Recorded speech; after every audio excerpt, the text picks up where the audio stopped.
अगरबत्ती अगरबत्ती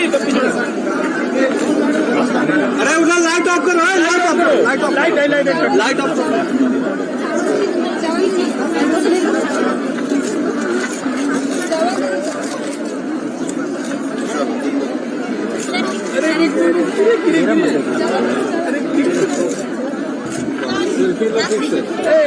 आप हाँ हाँ अरे फोटोग्राफर भैया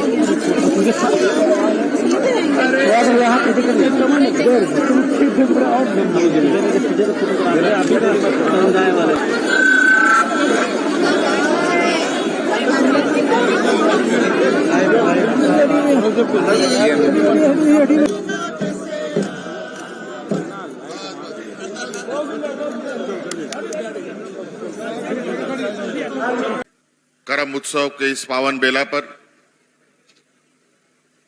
उपस्थित यहाँ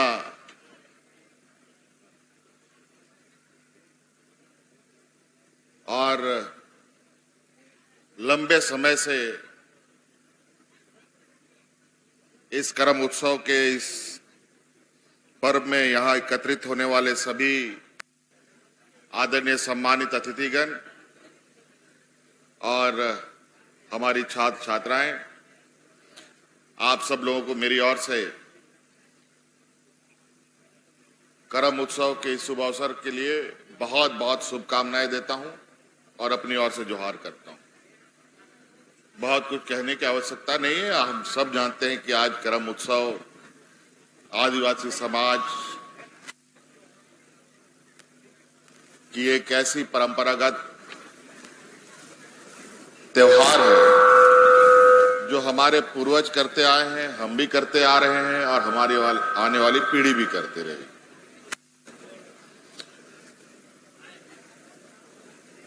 बस हमारा दायित्व ये बनता है कि हम अपने इस त्योहार को और कितने मजबूती के साथ, उत्साह के साथ और अधिक से अधिक लोगों के साथ मिलकर मनाते हैं।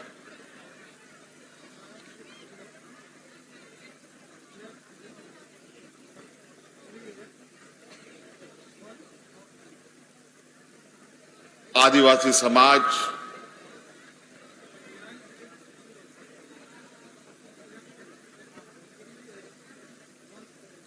एक प्राकृतिक पूजा व्यवस्था पर आस्था रखने वाला समाज है।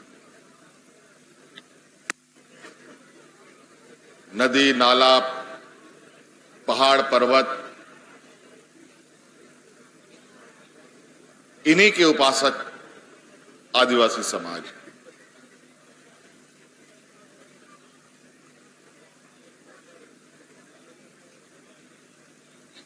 लेकिन वर्तमान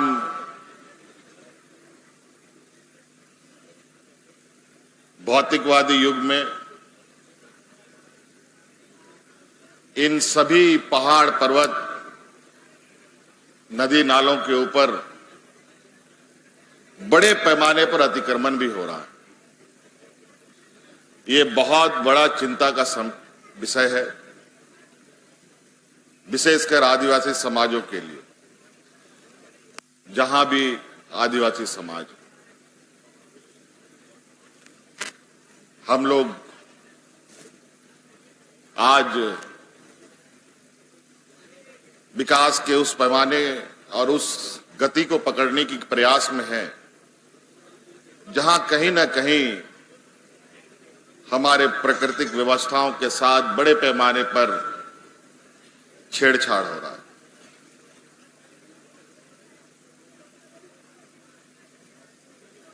ये हम सभी के लिए, सिर्फ आदिवासी समाज के लिए नहीं बल्कि मानव जीवन के लिए बहुत बड़ी चुनौती है। आज आप देखते हैं इस छेड़छाड़ की वजह से पूरे दुनिया में पर्यावरण में इतना जबरदस्त बदलाव देखने को मिल रहा है। कहीं पहाड़ों में पहाड़ें धंस रही हैं, रेगिस्तान में बाढ़ आ रहा है और कहीं सूखा पड़ रहा है।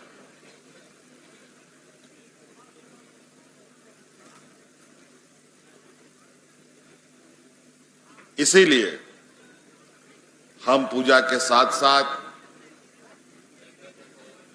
इस मानव जीवन को भी कैसे संरक्षित करें,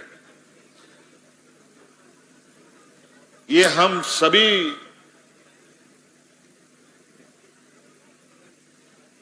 लोगों के हाथों पर ही निर्भर करता है।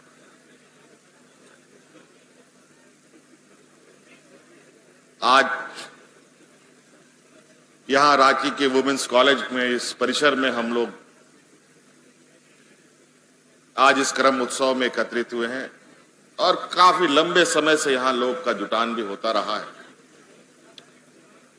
लेकिन रांची शहर में धीरे धीरे जो रांची शहर की हरियाली रही है वो हरियाली धीरे धीरे खत्म हो रही है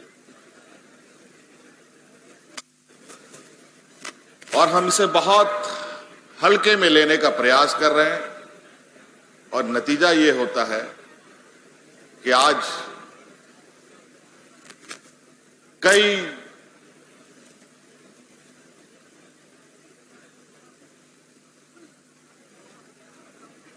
ऐसे समस्याओं से हम जूझने लगते हैं जो हमारे पूर्वजों के बीच में कभी नहीं रही है।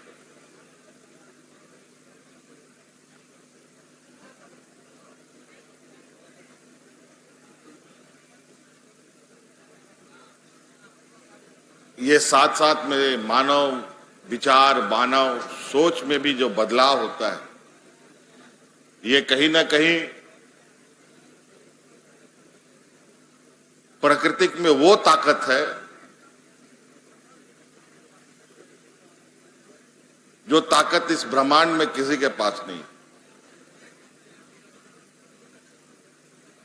इसीलिए हमें हर हाल में अपनी इस प्राकृतिक संसाधनों के साथ उसको अपना रिश्ता बनाते हुए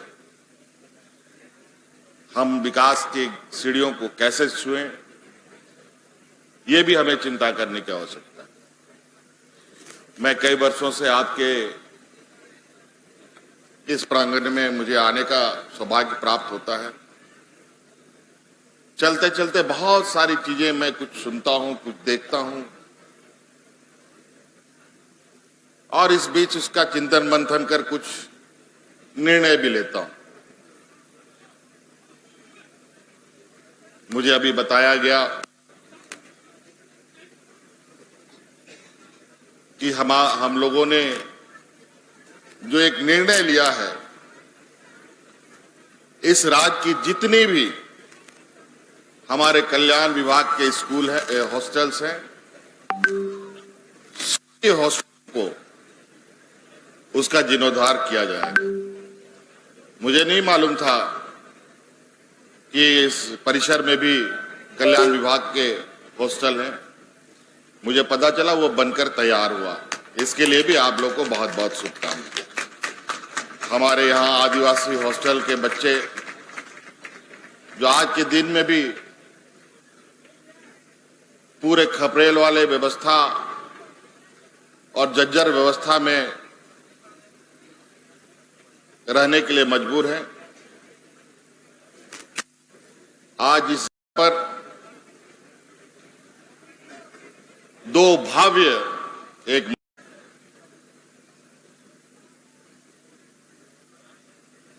मिल बांटकर खुद खाना बनाकर खाना पड़ता है। बाजार की चीजों पर रोज खर्च नहीं कर पाते। तो सरकार ने अब यह भी निर्णय लिया है, जैसे ही सभी सरकार के आवासीय ये छात्रावास बन के कंप्लीट होंगे, उसके बाद से उन छात्रावास में अब सरकार वहां सिक्योरिटी गार्ड भी देगी रसोइया भी देगी और खाने के लिए बच्चों को अनाज भी देगी। अब आप लोगों को घर से चावल दाल लाने का जरूरत नहीं है, अब आपको सिर्फ और सिर्फ पढ़ाई करना है।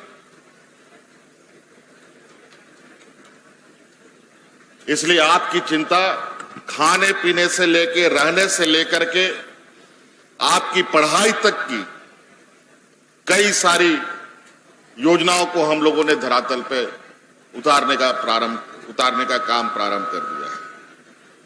आप लोग कभी सोचते थे कि हम आदिवासी के बच्चे, हमारे आदिवासी भाई बहन लोग कोई विदेश में पढ़ने जाएगा,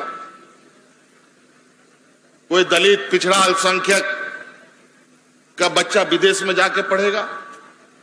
किसी ने कभी नहीं सोचा था।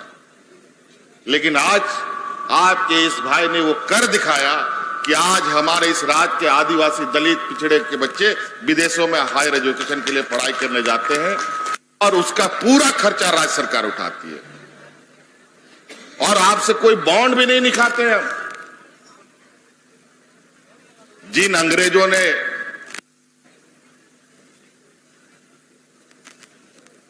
हम पर राज किया, जिन अंग्रेजों ने हमारे भगवान बिरसा मुंडा, सिद्धू कानू जैसे लोगों को शहीद किया, आज हमारा आदिवासी का बच्चा उन्हीं स्कूलों में जाकर के उनके साथ एक साथ बैठ करके कंधे से कंधे मिला करके आंख से आंख मिला करके अपनी शिक्षा ग्रहण कर रहा है। आप अपने आप को मजबूत करें। आप लोगों का इंजीनियरिंग की पढ़ाई, मेडिकल की पढ़ाई, वकालत की पढ़ाई, किसी भी तरीके का पढ़ाई आप करना चाहते हैं, उसमें पूरा तरीके से सरकार आपको आर्थिक मदद भी दे रही है। लोग सरकार पोर्टल में आए और उसका जरूर हम जानते हैं हमारे बच्चों की आर्थिक स्थिति, उनके परिवार की आर्थिक स्थिति क्या है। अभी तो हमारे आदिवासी समाज के बीच में भी कई ऐसे वर्ग हैं जो अत्यंत गरीब आदिवासी है, जिसको हम लोग प्रिमिटिव ट्राइब्स बोलते हैं, आदिम जनजाति, वो भी आदिवासी समाज में है। हमारे ही समाज में हमसे भी नीचे लोग हैं। आपको सुनकर आश्चर्य होगा कि हमने ये निर्णय लिया है कि हम उन बच्चों को भी, उन परिवारों को भी हम लोग गुम नहीं होने देंगे, समाप्त नहीं होने देंगे। कई ऐसे वर्ग हैं जो इस राज्य में मात्र 2000-3000 ही है। इस 3.25 करोड़ में उनकी संख्या मात्र 2000-3000 लोगों की संख्या, वो भी आदिवासी हमारे समूह के ही लोग हैं। कल को वो खत्म हो जाएगा, कल हमारा बारी आ जाएगा। आज हमने हमारे राज्य के कॉम्पिटिटिव एग्जाम में क्वालिफाइड होने के लिए, बीडीओ, सीओ, कलेक्टर बनने के लिए आज हम लोग लगभग 200 प्रिमिटिव ट्राइब्स के छात्र छात्राओं को सेलेक्ट करके मुफ्त कोचिंग कराने का काम शुरू कर दिया है, ताकि वो बच्चे भी इस राज्य का बीडीओ, सीओ बन करके इस राज्य को सेवा दे सके, अपने समाज को आगे बढ़ने का एक उदाहरण बने। कई सारी चुनौतियां हमारे सामने है साथियों। आपको आगे बढ़ने का मार्ग प्रशस्त करने का हर प्रयास हम लोगों की तरफ से जारी है, लेकिन उन रास्ते पे चलना आपका जिम्मेवारी है। नहीं तो ये जैसे बरसात के समय जो रास्ता में कभी चला करते हैं, उस रास्ते में पूरा जंगल झाड़ हो जाता है। अगर लोग नहीं चले तब तो उसका कोई बहुत ज्यादा मतलब नहीं रह जाएगा। तो इसलिए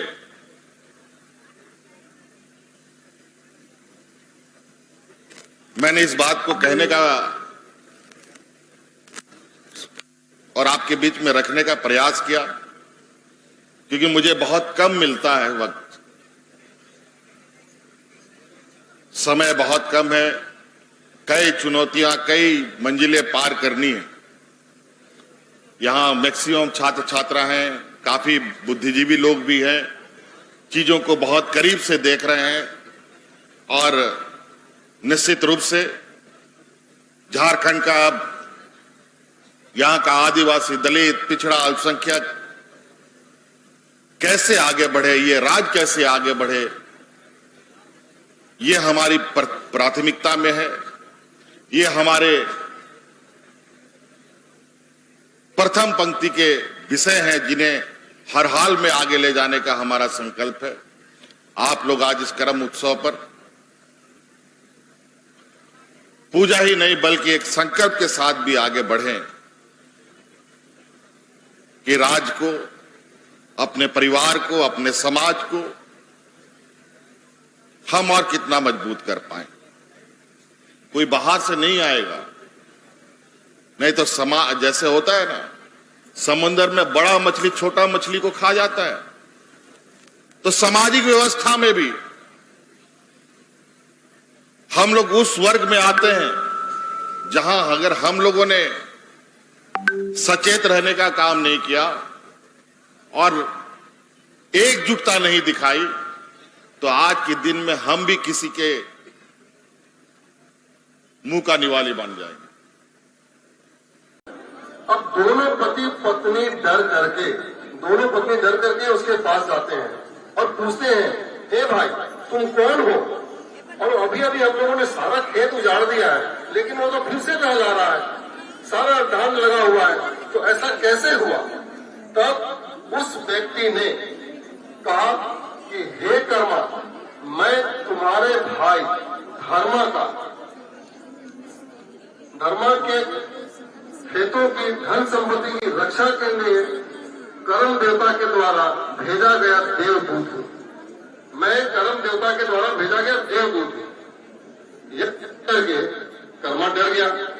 वह सीधे सीधे उसने वह कहा कि